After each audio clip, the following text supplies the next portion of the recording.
How's it going, everybody? Welcome back to Talking Wolves. We're here for a brand new match preview, the first game at Molineux for the 1920 season. My name is Dave, and I'm alongside Matt Cooper today. Matt, how's it going, man?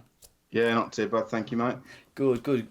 Glad to see you back on the channel as well. And I know, I bet people thought I'd left. You kicked me off. we'll get in there, he's gone. But today we're going to be previewing the game up against Manchester United, another huge game for Wolves at Molineux, the third game that we will see at the ground this season after the Crusaders and Punic victory, which we'll be talking about later on. But before we kick off, make sure you go and check out our channel partners over at OneFootball. Really good football app. A link to them, as always, is in the top of the description down below. You can go there for your latest football news, football scores, transfer rumours, a lot. So it's free on Android and iOS. And as I say, you can check it out in the link below. But Matt, Wolves, huge game. You know, we played United 3 times last season, didn't lose once.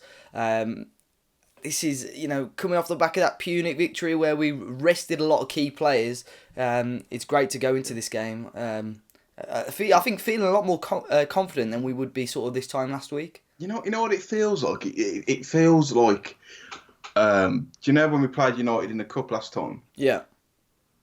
That kind of time of year. Obviously, the United game is a massive game for us, but then we got Torino like a few days after. It feels like that kind of period again. Like it's our second home game of the season. Well, first home game of the season, first Premier League game. But it feels like the amount of games we've played and the importance of like this week. It feels like it could be February, March. Yeah, I know. It just feels like the season's proper into it, doesn't it? Like this is only the second Premier League game, but obviously because of the Europa League games, it feels like we've been in this season for quite some time now. Obviously United coming off the back of a massive victory against Chelsea, 4-0. That's going to give them a big morale boost and maybe feeling a bit more confident going into this game. Yeah, I think it'll give them a big confidence boost, and rightly so. But watching the game, I think 4-0 flattered United. I didn't think it was a 4-0 game, but you can't just say that. Obviously, they deserved the win, but that kind of confidence, I think they're going to get a little bit excited. They'll pile the pressure on us. If we can withstand that, we've got every chance of beating them. Yeah, on paper they're a better side than us, but when it comes down to tactics, I think. Well, I know Nuno has the edge on Ole Gunnar Solskjaer. Don't rate him as a manager. So we can definitely get a result out of them. Whether that result is a win or a draw, I'll take a draw.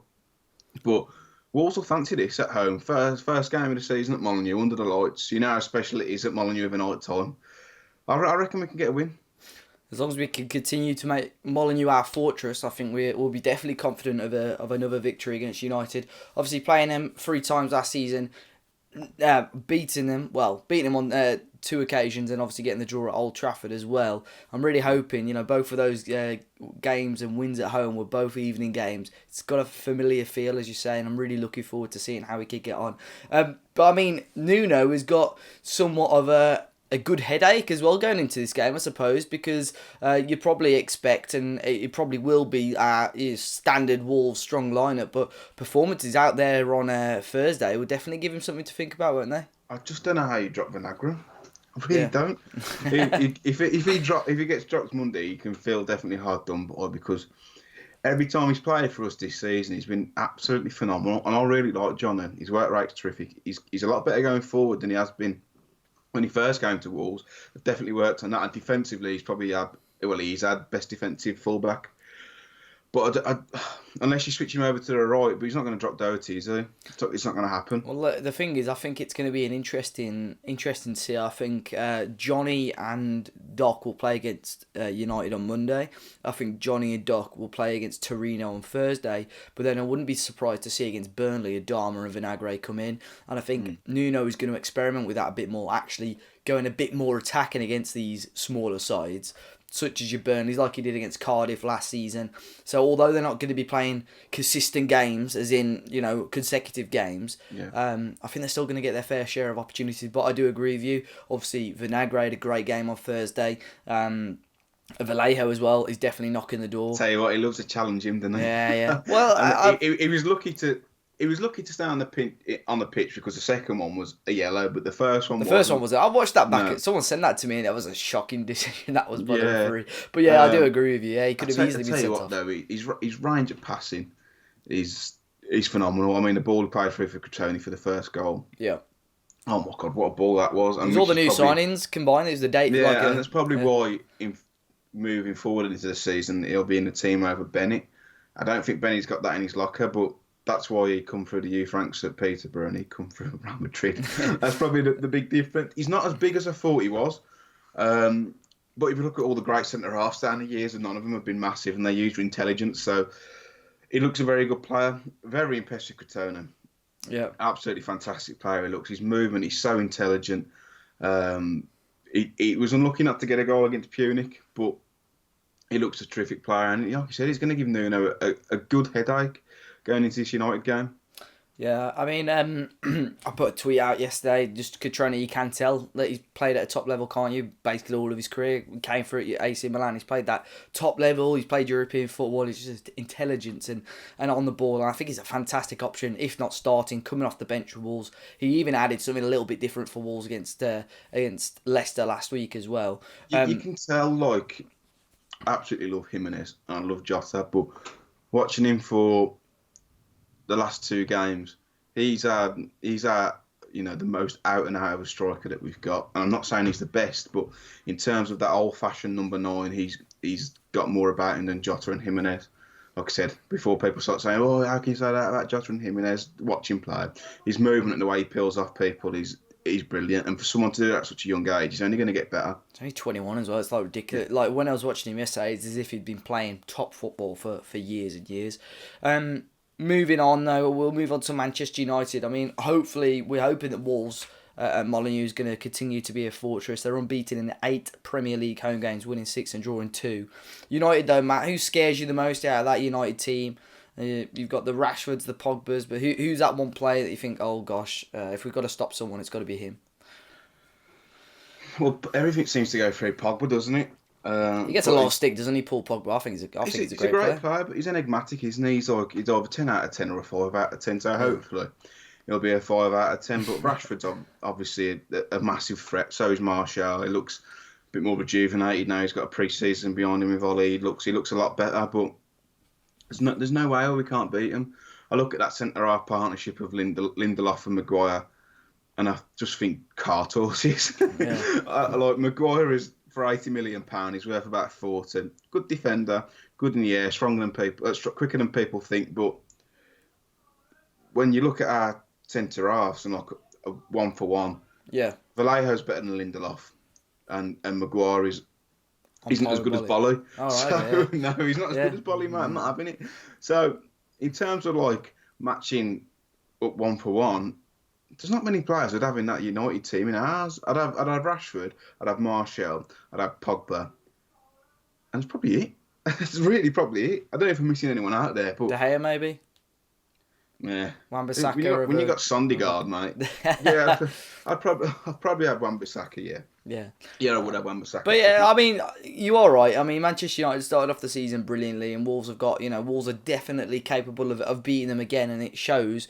And United have just got to be careful they're not too complacent. They did get that big victory over Chelsea, but I think in some senses, and I've heard more than one person say it did flatter them slightly. I can't say too much because obviously I didn't watch the game before. I mean, like I just previously alluded to, that 4-0. I think if they'd have got a 2-1 win or a 1-1 draw, they'd come to Wolves and think we'll sit deep.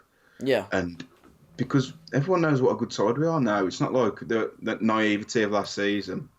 I think they'd have been more cautious should they have scraped through Chelsea and got the draw. But now with 4-0 against Chelsea, I think we can beat anyone, as we do. That could favour us a lot, as Bootlegger said, this has got the hallmarks of an absolute classic. They're going to sit, especially if they sit quite high, like Maguire and Lindelof are going to get done by the pace of Jota. I mean, I was going to say pace of Jimenez, but the intelligence of Jimenez can easily get him round players as well. So that could definitely favour Wolves.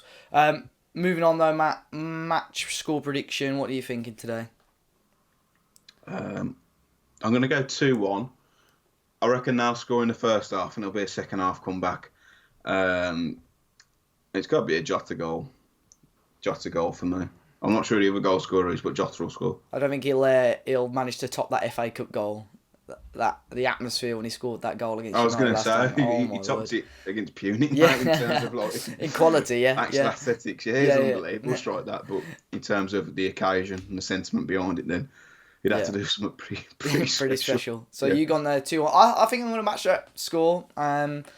Yeah, I'm going to say 2-1. I'm not going to stick my neck out on the line, say goal scorers or anything like that. I think Jota or Jimenez both have a great chance, but I'm going to say 2-1. Obviously, other score predictions are going to be rolling across the screen now. To finish off, though, Matt, I know we've partnered up with, well, someone you're quite familiar with, so I'll let you take the floor. Yeah, it's the basically the business I work for called Event Masters. And they're official club resellers for Tottenham Hotspur tickets, but all the hospitality stuff. So spoke to the gaffer today, and we've managed to get a deal for Wolves fans for the fixture at the end of February, I believe it is, at the new stadium. So this is an opportunity for Wolves fans who can't manage to get a ticket but want to still experience the game. Now it is a hospitality ticket. It gets you fast track entrance, padded seats in like a separate balcony in the ground. It's food, drink. Complimentary match day program. It's a fantastic experience. Access to all the lounges. Get to meet Spurs legends and stuff. And if you use code Talking Wolves at checkout, you'll get £100 off the package, meaning it's £249. And I'm not just saying this; it's an unbelievable experience, especially at that stadium. It's out of this world. So I'm sure Dave will pop a link down in the Yeah, I description. will But do. yeah, look, it's nice just to give something back to some Wolves fans, get a bit of discount, because the gaffer never normally gives me discounts. I've pleaded with him today, and I've got you £100 off a package. So yeah, great experience. Any questions, drop us a message on Twitter or whatnot. I can explain further, or so can Dave. But yeah, £100 off travel club packages for Spurs versus Wolves at the end of Feb. Definitely worth it. As Matt says, if you are a fan, if you live abroad and maybe you can't quite normally get tickets, you still want to experience the new Spurs ground, then definitely check that out. But guys, thanks again for watching today's preview. We're hoping that Wolves can grab 3 points, our first 3 points of the season, and some good preparation going into the Europa League playoff round. Be sure to hit the like button down below, subscribe to the channel. You can check out links for me and Matt in the description down below too. And until next time, we'll see you all very, very soon.